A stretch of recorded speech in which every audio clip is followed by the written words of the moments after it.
We've come together today in the belief that the Senate should not take up this treaty in so truncated a period. It should not be asked on the basis of the limited information that it has to give its advice and consent to this treaty, and that the substantive problems that are already obvious, let alone those that would be made known were the negotiating record of this treaty made available, all argue for deferral of this treaty until the new session of Congress is sworn in January. And we're going to give you a kind of multimedia presentation here. We have some statements from sitting United States senators who could not be here due to the vote that's now pending in the Senate on the tax bill. We have some members of the House, a member of the House, Congressman Tom Price, who is here in person, I'm delighted to say. He'll be joined by his colleague Trent Franks by video. And we have a number of other speakers who will be here with us in person, and we have a letter from one who could not be with us that we're releasing here from Speaker of the House Newt Gingrich. So it's going to be a rich diet we're serving up in terms of ideas and information and warnings. It's a great pleasure to be here today with so many colleagues in battles from the past on national security issues. And I regard dealing with this New START treaty and defeating it as just as critical as some of those earlier battles. But I speak to you today in my capacity as the lead negotiator in 2001 for withdrawing the United States from the 1972 ABM Treaty, and as the lead negotiator for the Treaty of Moscow, which President Bush signed in May of 2002. I've been through the arms control drill from the front end and the back end, and I can tell you that this treaty is not anything that Ronald Reagan or anybody truly concerned with American national security would have looked on with favor. And I think it's just bordering on the frivolous to try and ram and jam this thing through in the closing days of this session. I'm reliably informed by senators who are opposed to it that they are prepared to do what is necessary to make sure it doesn't happen, including, for those of you not familiar with the arcane rules of the Senate, especially those dealing with treaties that have their own wrinkles, that there's a lot still in store in case the administration tries to proceed. I want to make two main points about what's wrong with the treaty. The first is that it's conceptually flawed. You know, the narrative the administration would like to have you believe is everybody thinks this is a great deal. You have a couple of obstructionist Republicans that don't want to give the president credit for something in the closing days of this calendar year. Nothing could be farther than the truth. I could care less about the political ramifications of the deliberations over this treaty. To me, the issue is purely a national security issue. And the main flaw of this treaty is that it's backward-looking. It's the wrong treaty at the wrong time. It's a treaty negotiated as if we were still in the depths of the Cold War. It's fundamentally irrelevant now how many nuclear warheads Russia has.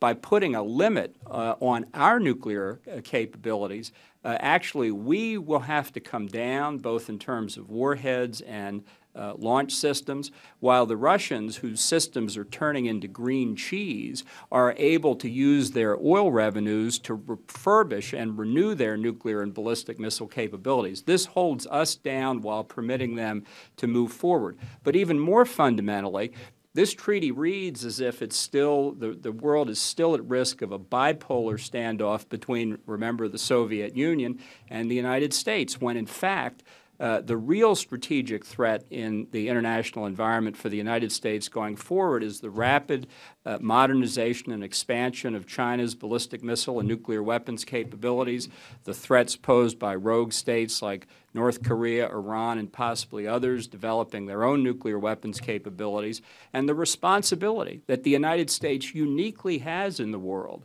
to spread its nuclear umbrella over its friends and allies and provide strategic stabilities, something Russia has for exactly one other ally in the world, Belarus. Their situation is simply not the same as the United States. The second major flaw in this arrangement is not so much in the words of the treaty itself as in the political construct that the Obama administration has fashioned in a way that will materially constrain our ability to have a functioning national missile defense system. If the administration had come to the Senate with a treaty with express language similar to that of the 1972 ABM treaty, of course it would have been rejected. Of course it would have been. But that's not what they've done. They've created a situation, since they don't want to engage in national missile defense to begin with, they've given the Russians a political veto over national missile defense. The Russians have already said that if, in their sole judgment, the U.S. missile defense capacity rises to a level that would threaten Russia's first strike capability, they will exercise their right to withdraw from the treaty. Now, it's certainly their right to withdraw from the treaty for any reason, but the President of the United States has spent months telling us that this treaty is the greatest thing since sliced bread. Is he going to give the Russians an excuse to withdraw from what he views as this epoch-making document by vigorously pursuing American national missile defense? I don't think so. So in a very clever political construct, the administration has done what it wanted to do anyway, which is not build a national missile defense system. The people in this administration and the chief advocates of this treaty on the Hill have long believed that missile defense is destabilizing and counterproductive. And if we ratify this treaty, we will give them what they want.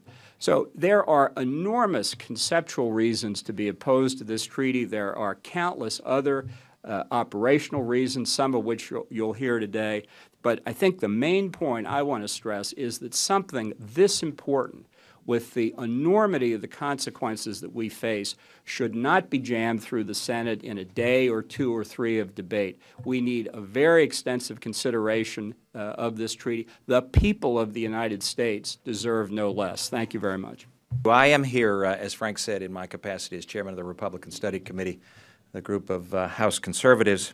And I think the fundamental question that we have to answer on New START is whether or not this makes us any safer or more secure as a country. And I would suggest to you that that is an open question, that the answer to that question has not been finalized. I want to point out four specific areas that give me and those of us in the RSC great concern. The first is the whole issue of transparency about how this deal was arrived. The Tauscher-Ribbentrop discussions were not transparent, which is a break from precedent. There's even some indication that Secretary of State Clinton was contradicting what had been agreed to within the Tauscher-Ribbentrop discussions subsequent to those discussions. So I think that bears further evaluation. Second, many people believe that the United States missile defense would be significantly compromised by this agreement, by this treaty. And the fact that folks of such remarkable caliber believe that that is the case at this point dictate that we fulfill our responsibility on the legislative side and make certain that all is exposed and all is evaluated, and that demands more work. Third, it appears to, and here's the House nexus, it appears to make it such that the authorization and appropriations process for the defense side, and especially our expansion and modernization side, would be significantly compromised. And all of that starts on the House side, as you all well know, and consequently, again, deserves further deliberation and evaluation. And then fourth, what are the unintended consequences for our capability to deal with rogue states?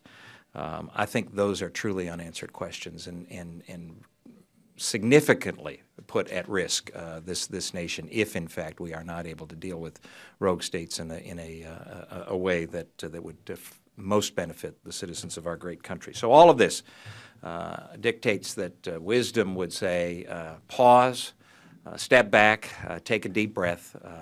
November 2nd was important. There is a new Congress that's coming in, and those individuals are perfectly capable of looking at this and evaluating it in a very deliberative manner and making the best decision on behalf of their constituents and our fellow citizens. Thank you.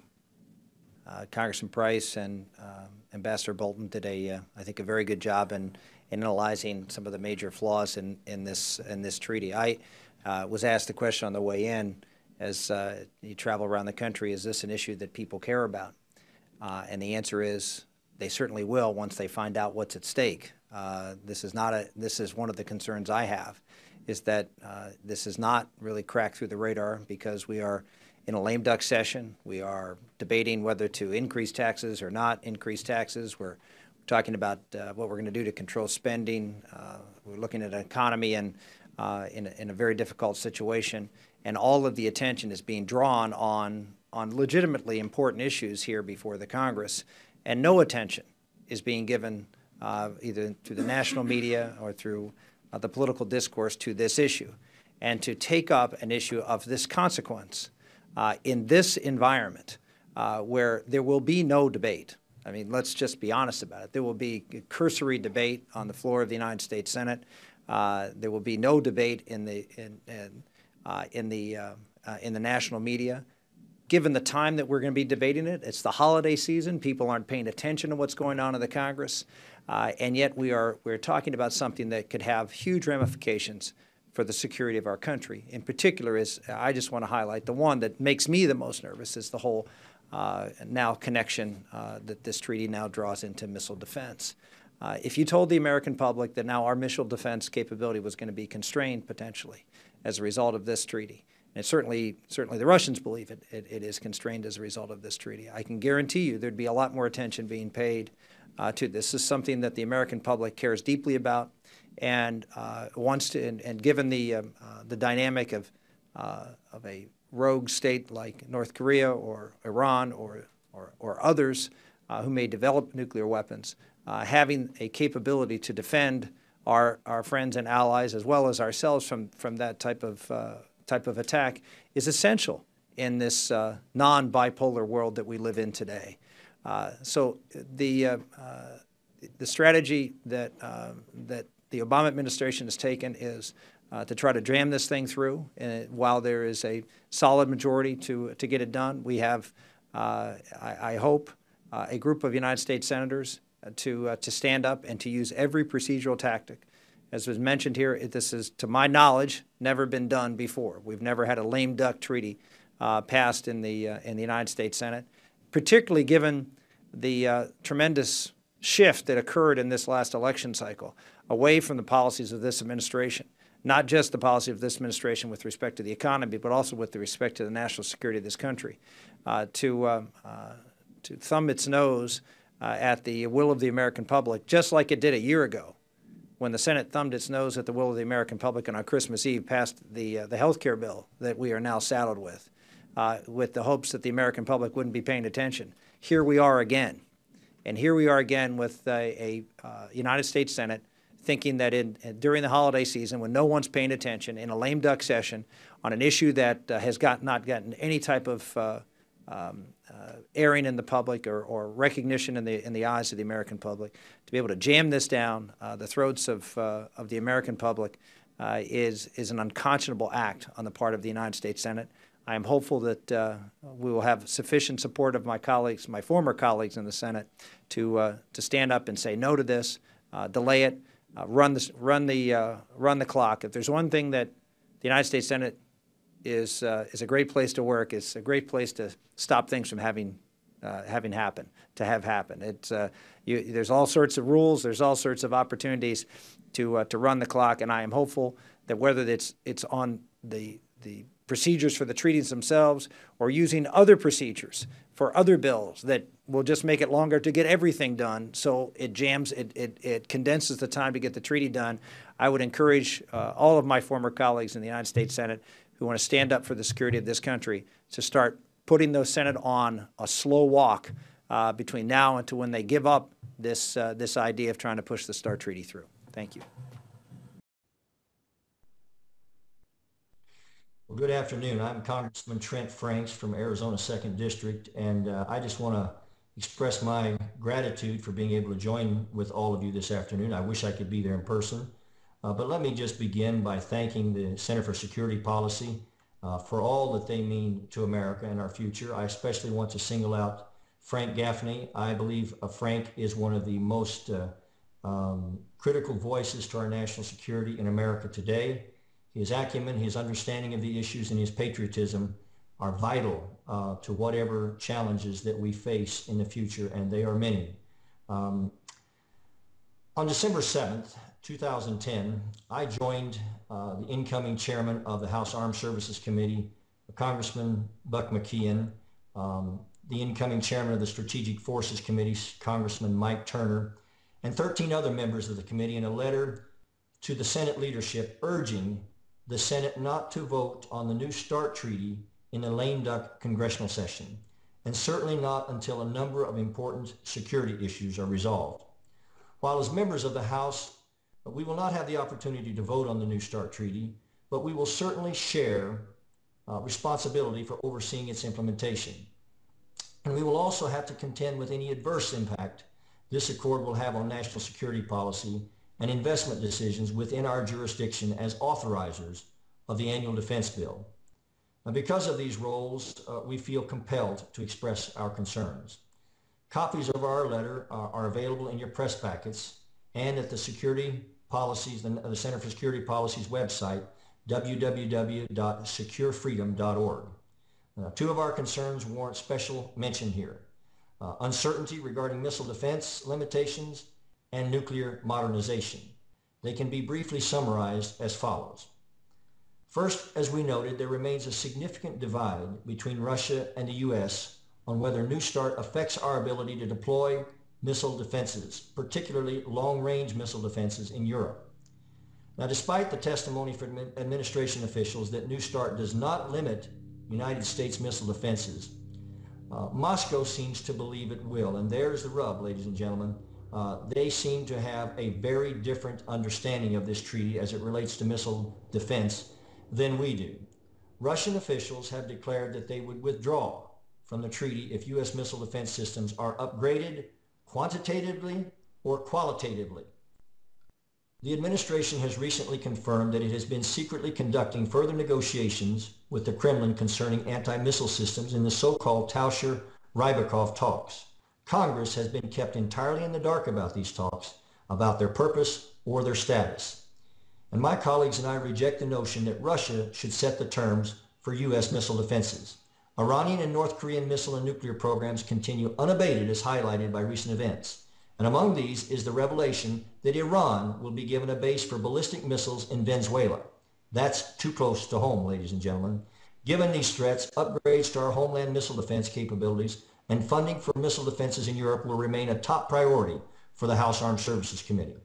Now, second, the letter states that we are also deeply concerned about the state of our nation's nuclear enterprise and whether the administration will remain committed to nuclear modernization and our nation's nuclear triad.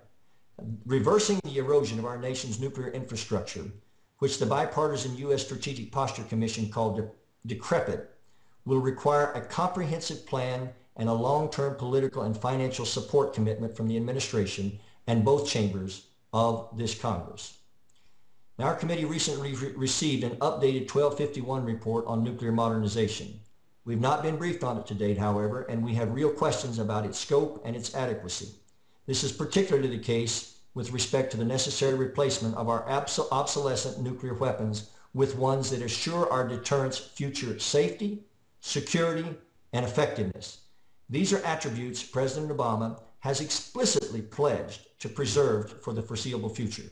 It would be irresponsible to proceed with ratification of the New START treaty without confidence in the reality of those assurances. Now, in conclusion, let me just say that we believe that the security concerns associated with the New START treaty are significant and must be addressed before the Senate can possibly provide its informed advice and consent to this accord. The American people expect this of our government, and we owe them nothing less. And I just want to thank all of you for what you're doing today, and thank you very much for allowing me to be part of it. You've heard from Senate leaders past and present. You've heard from House leaders, past and present. You've heard from nuclear weapons policy, technology, and arms control experts of the first order. I'd add to the mix a letter signed by 33 conservative leaders, interestingly enough, across the spectrum of interests in the public policy arena.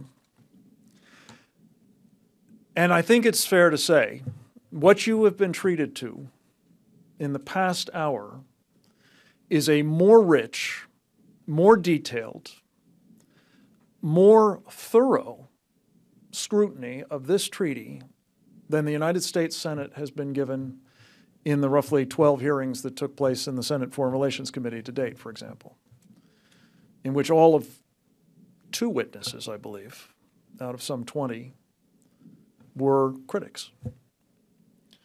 Is it any wonder that members of the United States Senate, largely uninformed by the kinds of comments, criticisms, recommendations, concerns that you've heard here today, would think it is, well, a no-brainer to approve this treaty?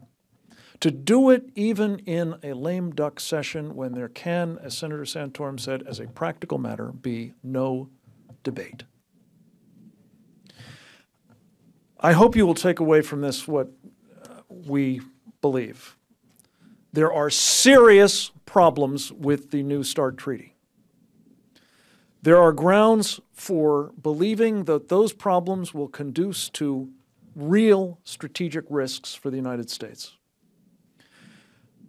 And there is no justification for giving those problems and those risks short shrift in this necessarily abbreviated lame duck session. Our view is that this treaty will only benefit from more scrutiny, more debate, and the opportunity to improve it. And we call upon the United States Senate to do just that.